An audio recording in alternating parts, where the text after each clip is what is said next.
भारत पाकिस्तान में संघर्ष विराम के बाद आज फिर दोनों देशों के बीच होगी बातचीत। दोनों देशों के डीजीएमओ आगे की रणनीति पर करेंगे चर्चा। भारत के ऑपरेशन सिंदूर के बाद से दोनों देशों में छिड़ा था सैन्य टकराव। 10 मई की शाम दोनों देशों ने सीज फायर पर जताई सहमति। अमेरिका की मध्यस्थता में दोनों देशों के बीच संघर्ष खत्म करने पर बनी सहमति। अमेरिकी राष्ट्रपति डोनाल्ड ट्रंप ने की थी संघर्ष विराम की घोषणा। भारत और यूरोपीय संघ आज से शुरू करेंगे एफटीए वार्ता का अगला दौर। एक अधिकारी ने दी जानकारी। कहा, समझौते के पहले चरण को जल्द से जल्द पूरा करना है इस कवायद का मकसद।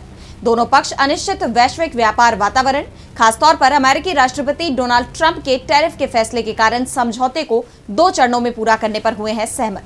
16 मई तक जारी रहेगी वार्ता। पिछले यानी 10वें दौर की वार्ता में वस्तुओं, सेवाओं, निवेश और सरकारी खरीद में बाजार पहुंच प्रस्तावों जैसे क्षेत्रों पर की गई थी चर्चा। आज भी गोरखपुर दौरे पर रहेंगे CM Yogi Adityanath. Urban facilitation centre और senior citizen day care centre का करेंगे लोकार्पण। राज्य स्मार्ट सिटी परियोजना के तहत बनाए गए हैं ये सेंटर। अब नागरिकों को एक ही जगह पर मिल सकेंगी जन्म मृत्यु प्रमाण पत्र, जल, सीवर, सड़क, संपत्ति कर सहित नगर निगम से जुड़ी सभी सेवाएं।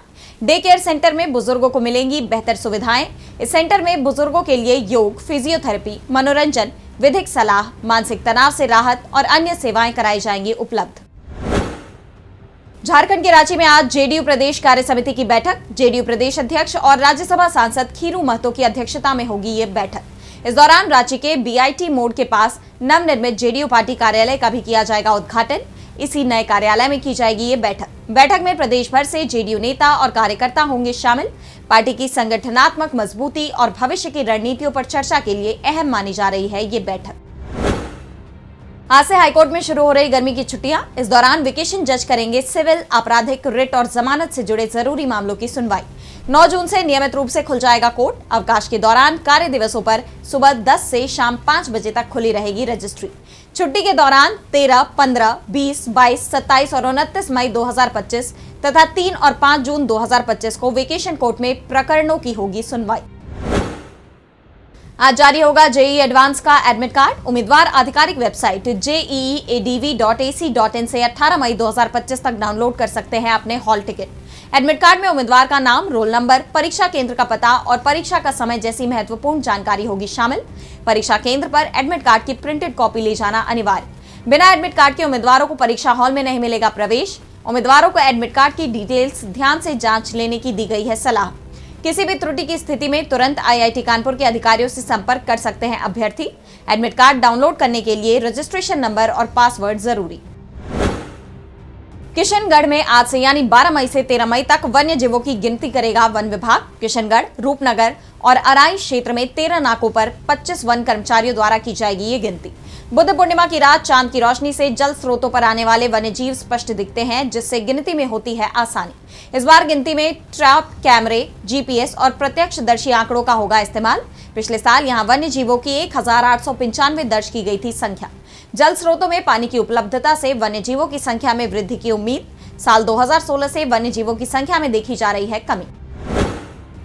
बैंक ग्राहकों के लिए जरूरी खबर। आज देश के ज्यादातर राज्यों में बंद रहेंगे बैंक। प्रमुख तौर पर यूपी, बिहार, महाराष्ट्र, पश्चिम बंगाल जैसे तमाम राज्यों में बंद रहेंगे ज्यादातर बैंक। बुद्ध पूर्णिमा के चलते बैंकों में रहेगी छुट्टी। आरबीआई की छुट्टियों की सूची के मुताबिक आज SBI, HDFC, ICICI, PNB, BOB जैसे ज्यादातर बैंकों में नहीं होगा काम। हालांकि डिजिटल पेमेंट जैसी सुविधाएं सुचारू रूप से करेंगी काम। आज फिलीपींस में होंगे मध्यावधि चुनाव। राष्ट्रपति फर्डिनेंड मार्कोस जूनियर और उनके पूर्ववर्ती रोड्रिगो दुर्तेते के बीच कड़े मुकाबले की उम्मीद। कुल 18,280 सीटों के लिए होंगे चुनाव। इनमें कांग्रेस की 317 सीटें, सीनेट की 24 में से 12 सीटें, 82 गवर्नरशिप और उप गवर्नरशिप और क्षेत्रीय और नगरपालिका स्तर पर हजारों कार्यकारी और विधायी पद शामिल। लगभग 70 मिलियन फिलिपिनो चुनाव में वोट डालने के पात्र।